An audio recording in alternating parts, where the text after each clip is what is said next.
Okay, what's going on, guys?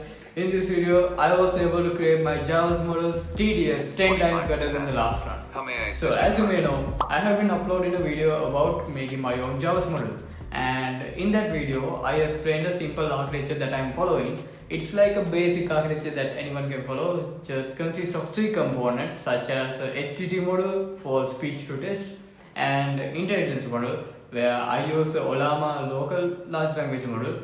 If you want, you can use OpenAI or a Claude API. And for the third part, I am using a TTS, so the text to speech component.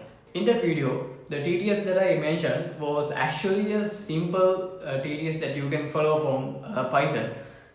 So the TTS was the problem because the TTS was so simple that it just feels like it's just reading some words like it should. So without doing that, there are no character built into it. Now we all know the Iron Man Jarvis was really great because it has the emotional adaptivity, the sympathy, the character built into it. Like, it's just perfect.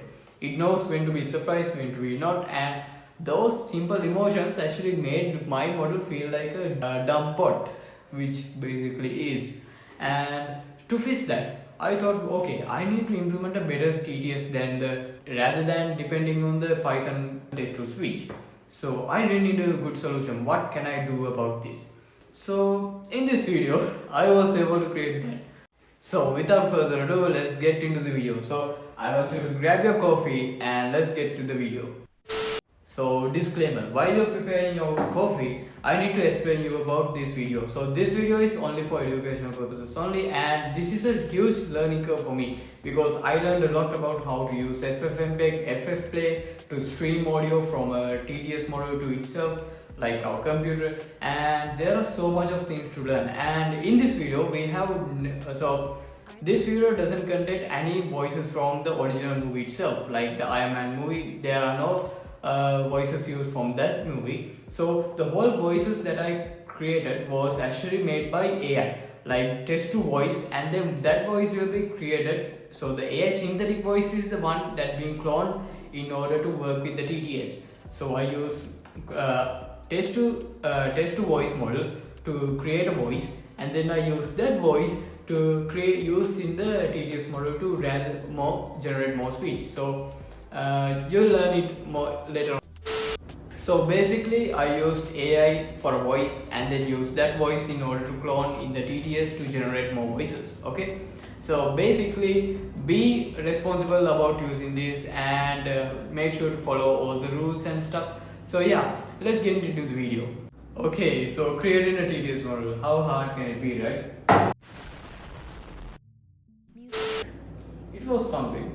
So I started researching about how to find a good TTS model, and the one I came up with, like a popular option from a lot of people, and it is the 11 Labs.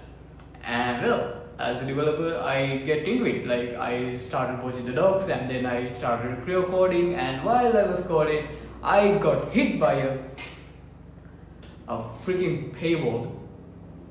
Now man, I'm just a broke CS student. I mean, what can I do? Like, okay, so now what I did need was to find an option because I cannot pay for a service at the moment, and I have a lot of stuff to do, like final year projects and stuff. So yeah, I'm gonna need it. So there are 2 options for me. Either I can create one from the sketch, like I can create my very own TTS model and then train it and then do a lot of stuff to it. It might be a good learning curve, but at the moment I don't have enough time to put into that and the skills. So I need to gain those. Or for the second option, I can go with an open source solution and then for now, and then create the voices that I need and stream it. And once everything works, I can go to the option 1, which is a perfect flow for me. And I know for a fact the people who are watching, you might be excited to see from a sketch as well. Okay, for an open source solution, wow, I never knew there are so much of options for that. But as well as, if you want, you can go with 11 Labs as well.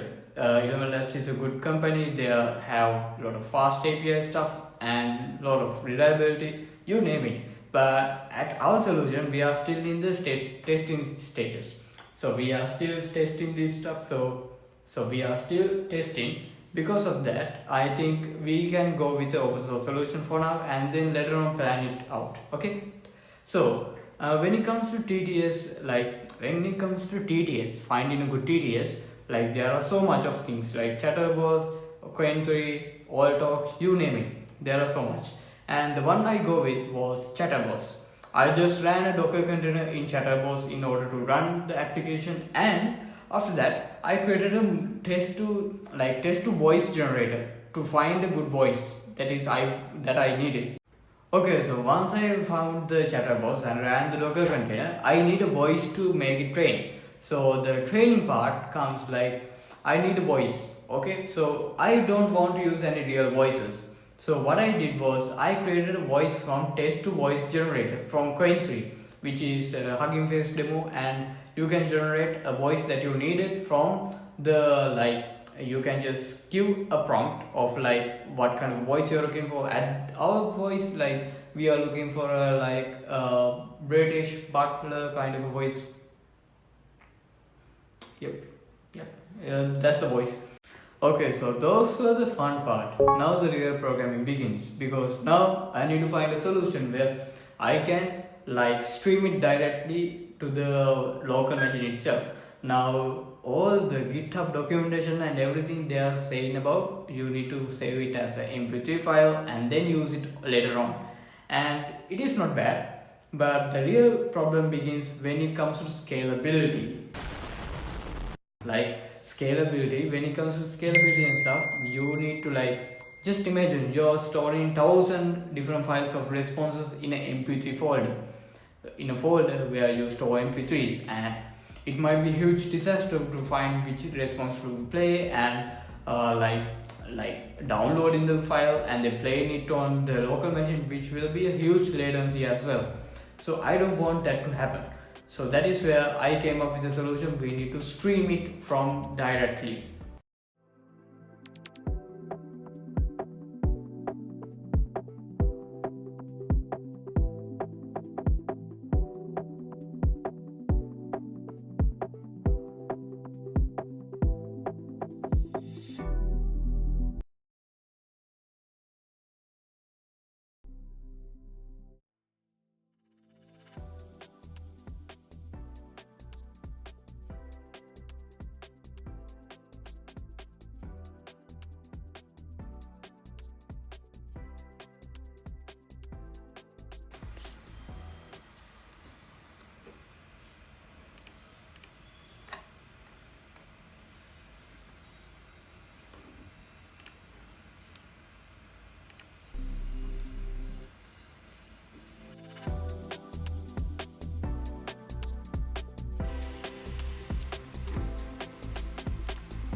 Affirmative, sir.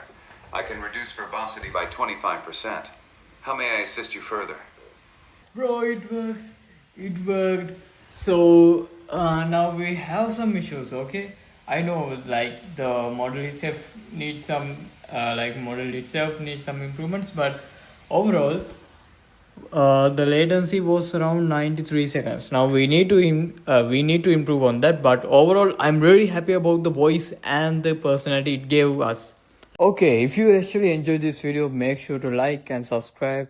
And this was my first ever video that I recorded in English, complete in English. So if you actually like this content and if you want to learn more, and I promise you, there's so much of more things to do in this channel that I am trying my best to manage time and create this content. So if you really like this, please make sure to like and subscribe and comment what you think about this content. So yeah, thank you very much, and I'll see you guys on next time. Hell yes.